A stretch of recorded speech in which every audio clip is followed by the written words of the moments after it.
There's a lot of different news that's really distracting traders. What's actually important this week? What's going on, guys? It's Ricky with TechBud Solutions, and just making sure that I do my part in encouraging you to stay the course, right? This week is a pretty important week.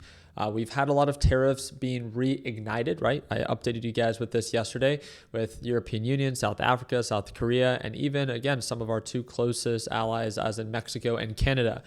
Inflation, or I'm sorry, not inflation, but these tariffs haven't really negatively impacted the market again ever since the recovery, because it seems to be that the market is kind of interpreting a lot of these tariffs as just negotiating tactics, right? Especially when, as of right now, based off of data, there is no data to support that these tariffs are causing inflation yet.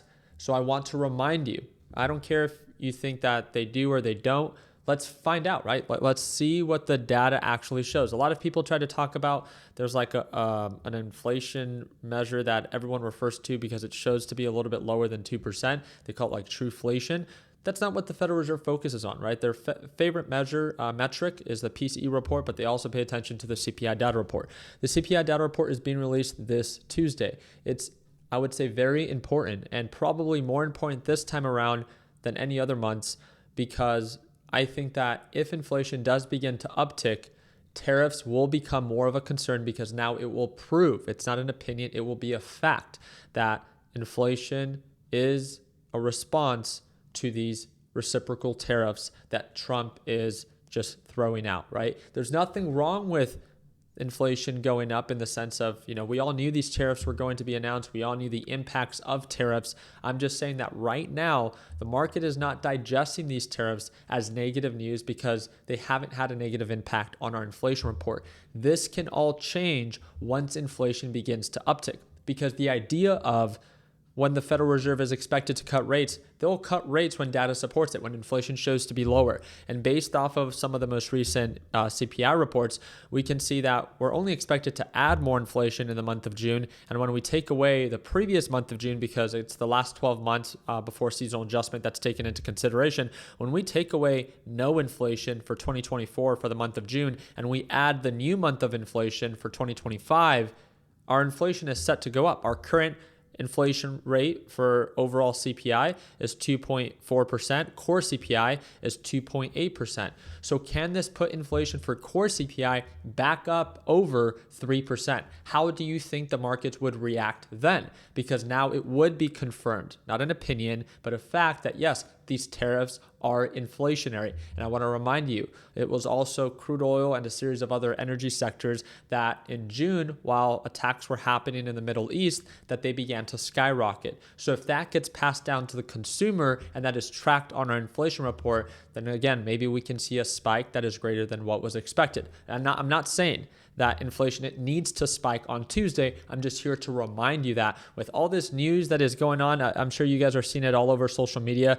It all has to do with Epstein. I don't like conspiracies. My channel has nothing to do with that type of content. But it seems like Trump made a huge post, and a lot of Trump supporters are not a fan of this because no one likes Epstein, and no one likes the idea of the U.S. feeling the need to cover for the Jews. And that's what I would say that's to my understanding what a lot of people are against, of why would you ever try to cover up someone that might be affiliated with or did something like one of the worst pedophiles in history, right? Is kind of what everyone is highlighting. So like, why are they saying that there were files before and not anymore? That's what I kind of got from this. Trump is kind of going on a rant of like, hey, like, what's going on with my boys? Why is everyone turning against one another and saying release the files? Who cares about the files? Who cares about Epstein?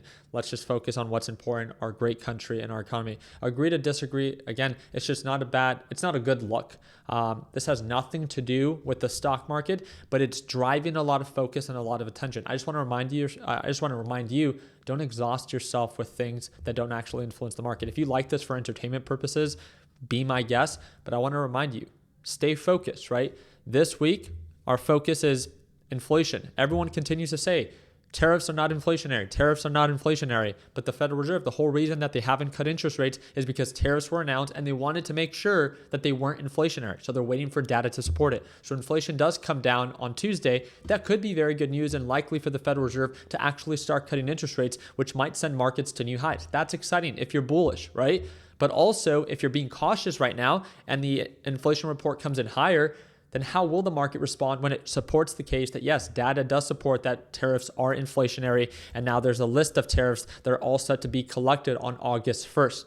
How is that going to impact the markets knowing that tariffs are an inflationary lagging indicator? And you even have Elon Musk, right? Also just encouraging Trump to release the files. It's just what everyone is talking about right now on social media. He said, seriously, he said Epstein like half a dozen times while telling everyone to stop talking about Epstein, just release the files as promised. So nothing wrong with that. Again, entertain yourself as much as it is that you want. I just want to remind you, we have a lot of important things really going on this week.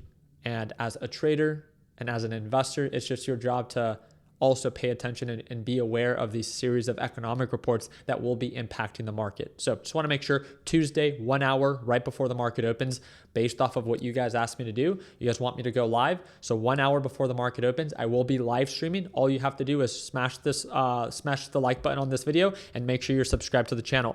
Also, this could be for another video. Bitcoin is incredibly bullish right now. It's almost at $120,000 per coin. Some people are like, oh, Ricky, you know what? Because obviously you guys know that I'm not a huge fan of crypto when crypto is incredibly overbought, in my opinion. Just my 2 cents, right? But if you're going to buy anything, I would say it makes more sense to buy Bitcoin than it does to buy MSTR. You guys know that that's always been my perspective.